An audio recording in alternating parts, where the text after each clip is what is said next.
এই দেখুন পাকা কলা দিয়ে এইভাবে পিঠে বানিয়ে আপনারাও বাড়িতে খাবেন। দেখেছেন কত সুন্দর পিঠে হয়েছে। এই হচ্ছে কি কলা, এতগুলো কলা পেকে গিয়েছে, বাচ্চাগুলো কেউ খেতে চায় না, একটু নরম হয়ে গেছে বলে। তাই ভাবলাম ওদের এইগুলো দিয়ে একটা মানে খাবার করে দিই, জল খাবার দিলে টিফিন ওরা খেয়ে নেবে বলে এই কলাগুলো, এতগুলো কলা নিয়েছি, ওর মধ্যে মিষ্টি দেবো।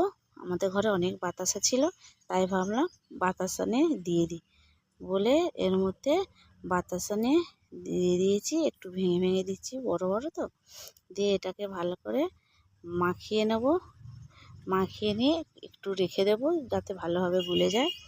এই দেখুন এর কলা আর বাতাসা মাখিয়ে নিয়েছি।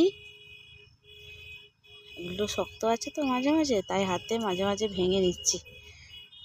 আর তারপরে এর মধ্যে সুজি আর ময়দা দিয়েছি, দিয়ে ভালো করে মাখিয়ে নিয়েছি। আর লাস্টে একটু লবণ দিয়ে দিলাম, দিয়ে আর একটু ব্যাটারটাকে ভালো করে মাখিয়ে নেব। দিয়ে একটু এরকম নরম রাখলে তবে পিঠেটা একটু নরম নরম হবে। এবার কড়াতে তেল দিয়ে দিয়েছি, তেলটা গরম হলে ওতে পিঠে ছাড়তে শুরু করব। গরম হয়ে গেছে, এবারে পিঠে দেওয়া হচ্ছে। এইবারে পিঠেটা হয়ে গেলে দেখবে সব কাড়াকাড়ি করে খাবে। এই প্রথমে দিয়ে দেওয়া হচ্ছে পিঠেটা।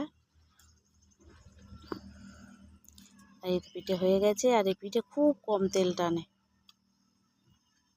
আর খেতেও দারুণ হয়। আবার একবার দিয়ে দিয়েছে, প্রথমে একবার নিয়ে নেওয়া হয়েছে, আবার একবার দিয়ে দেওয়া হচ্ছে। আর পিঠে তৈরি হয়ে যেতেই মেয়েগুলো ছুটে, 4 পিস করে ছোটো মেয়েটা ছুটে এসে সব খেয়ে নিচ্ছে, নিয়ে খাচ্ছে, বলে হেভি হয়েছে। এই পিঠে মোটামুটি হয়ে গেছে ভাজা।